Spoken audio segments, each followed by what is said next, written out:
Assalamualaikum warahmatullahi wabarakatuh. Sahabat Edi News, apa kabar? Semoga kabar baik senantiasa menyertai sahabat Edi News semua. Terkhusus buat adik-adik yang sekarang duduk di bangku kelas 12 SMA atau SMK, bahwa sekarang kita tengah beraktivitas, bermain, belajar, berusaha, dan berdoa di bulan September 2021. Artinya bagi adik-adik yang punya cita-cita untuk melanjutkan pendidikan ke jenjang pendidikan tinggi, mesti harus sudah bersiap-siap sejak sekarang. Sebab salah satu sistem jalur masuk atau jalur pendaftaran ke perguruan tinggi negeri sudah dirancang dan 3 bulan ke depan, tepatnya bulan Januari 2022, kemungkinan akan diluncurkan. Usai menyelesaikan pendidikan di bangku SMA atau SMK, sebagian dari para siswa tentu ingin melanjutkan ke jenjang pendidikan tinggi. Jika punya keinginan untuk melanjutkan ke pendidikan tinggi, lantas jenis pendidikan tinggi yang akan dipilih yang mana? Jenis pendidikan tinggi akademik atau vokasi? Kemudian jika sudah mempunyai bayangan tentang pendidikan tinggi yang akan dipilih, lalu jenis perguruan tinggi yang ingin dipilih yang mana? Universitas, institut, sekolah tinggi, politeknik, atau akademi? Selanjutnya, jika sudah mempunyai bayangan tentang jenis perguruan tinggi yang dikehendaki, lalu jurusan apa yang akan dipilih? Sahabat Edi News, adik-adik yang sedang duduk di bangku kelas 12 SMA atau SMK, perlu kita ketahui bahwa jenis pendidikan tinggi di Indonesia itu ada 3 macam, yaitu akademik, vokasi, dan profesi. Sementara jenis-jenis perguruan tinggi ada 5 macam, yaitu universitas, institut, sekolah tinggi, politeknik, dan akademi.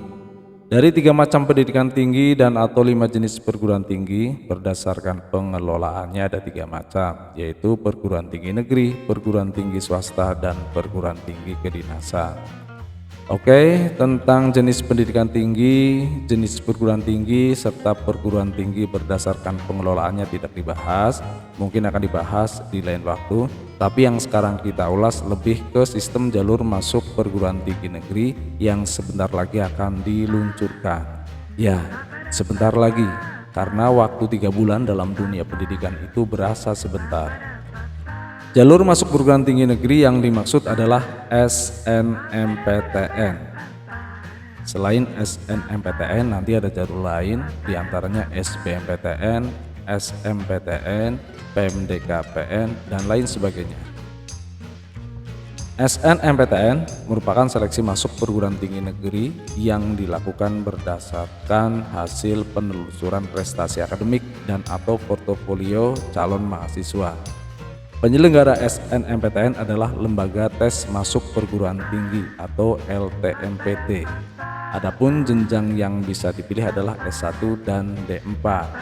Kuota daya tampung setiap program studi yang disediakan untuk calon mahasiswa baru yang mengikuti SNMPTN ditetapkan paling sedikit 20% dari daya tampung program studi yang bersangkutan.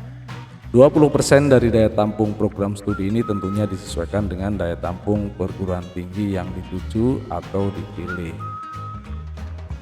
Berdasarkan pengalaman tahun lalu atau tahun akademik 2021-2022, tahapan SNMPTN mulai tanggal 4 Januari sampai dengan 22 Maret. Dimulai dari peluncuran sistem, registrasi akun LTMPT, penetapan siswa yang eligible oleh sekolah, pendaftaran SNMPTN, pengumuman hasil SNMPTN, dan pendaftar ulang peserta yang lulus SNMPTN. Baik, kita bahas satu persatu berdasarkan pengalaman tahun akademik 2021-2022 yang lalu. Dimulai dari yang pertama, peluncuran sistem PMB 4 Januari. Peluncuran sistem PMB merupakan awal berlakunya sistem penerimaan mahasiswa baru yang diselenggarakan oleh Lembaga Tes Masuk Perguruan Tinggi Negeri atau LTMPT. Penerimaan mahasiswa baru yang diselenggarakan LTMPT tersebut adalah jalur SNMPTN dan SBMPTN. Yang kedua, registrasi akun LTMPT. Registrasi akun LTMPT merupakan proses registrasi atau pendaftaran akun, baik akun sekolah maupun akun siswa. Jadi syarat pertama mengikuti SNMPTN, sekolah dan siswa harus terdaftar di LTMPT. Dalam pendaftaran akun LTMPT, sekolah akan mengentri data profil lengkap sekolah beserta siswa kelas 12. Yang ketiga, penetapan siswa yang eligible dari sekolah. Pada umumnya, semua siswa didaftarkan atau mendaftarkan akun LTMPT karena selain untuk syarat mengikuti SNMPTN, akun LTMPT juga merupakan syarat untuk mengikuti SBMPTN. Untuk SNMPTN, tidak semua siswa kelas 12 bisa mengikuti, hanya siswa yang eligible atau berhak saja. Siapakah siswa yang berhak mengikuti SNMPTN? Ialah siswa dengan prestasi terbaik saja yang didasarkan nilai rapor dari semester 1 sampai dengan semester 5. Jadi bagi adik-adik yang nilainya masih standar-standar saja, berusahalah agar ulangan akhir semester 5 nanti bisa mendapatkan nilai yang lebih dari biasanya.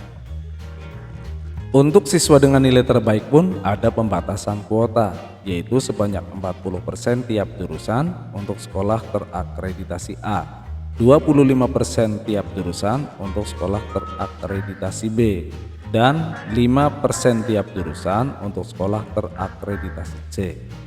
Misal, katakanlah SMA Maju Jaya. Jika SMA Maju Jaya terakreditasi A dengan jumlah 250 siswa terdiri dari jurusan IPA 150, jurusan IPS 100, maka siswa yang berhak mengikuti SNMPTN jurusan IPA sebanyak 60 siswa dan jurusan IPS 40 siswa. Nah, kemudian jika SMA Maju Jaya terakreditasi B atau C, coba hitung sendiri. Oke, berikutnya yang keempat, tahapan yang keempat yaitu pengisian PDSS. Setelah sekolah menentukan siswa yang eligible atau berhak mengikuti SNMPTN, selanjutnya sekolah mengisi data sekolah dan siswa, diantaranya nilai siswa dan kurikulum. Berikutnya finalisasi. Selanjutnya tahapan kelima yaitu pendaftaran SNMPTN. Setelah sekolah melakukan finalisasi, siswa yang eligible mulai mendaftar sebagai peserta SNMPTN. Setiap peserta dapat memilih 2 prodi dari 1 PTN atau 2 PTN. Apabila memilih 2 prodi, 1 diantaranya harus sesuai dengan SMA atau SMK asal peserta. Dengan kata lain, apabila peserta berasal dari DKI Jakarta misalnya, maka 1 prodi harus berada di PTN yang berlokasi di ibu kota Jakarta. Namun ketentuan tersebut tidak berlaku apabila hanya memilih 1 program studi. Misalnya peserta memilih hanya mengincar prodi teknik sipil, maka bebas memilih 2 PTN yang berada di wilayah manapun. Tahapan keenam, pengumuman hasil SNMPTN.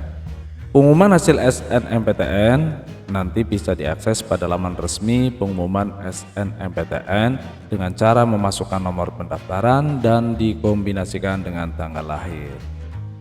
Berikutnya merupakan tahapan yang terakhir, yaitu tahapan yang ketujuh, yaitu daftar ulang. Pendaftaran ulang peserta yang lulus SNMPTN dapat dilihat di laman PTN penerima masing-masing. Oke, sahabat News, khususnya adik-adik yang sedang duduk di bangku kelas 12 SMA atau SMK, sementara ulasan tentang SNMPTN News rasa cukup.